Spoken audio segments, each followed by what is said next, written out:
তুমি আমাকে বিয়ে করবে? পূজা, তুই এই ভিখারিকে বিয়ে করবি? তুই মাসে 1 লাখ টাকা কামাস আর ও বছরে 1 লাখ টাকা কামাতে পারে না। করবে আমাকে বিয়ে?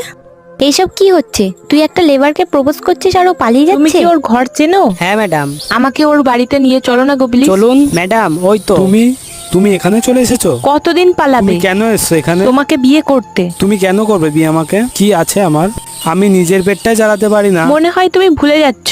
পূজা, আমি তো পড়াশোনায় ঢ্যাঁড়স, তুই তো ক্লাসের টপার। কি করে হবে আমাদের বিয়ে? কোনো ব্যাপার না, আমি ভালো করে পড়াশোনা করে জব করব, তারপর আমরা বিয়ে করে নেব। আচ্ছা ঠিক আছে, চলো।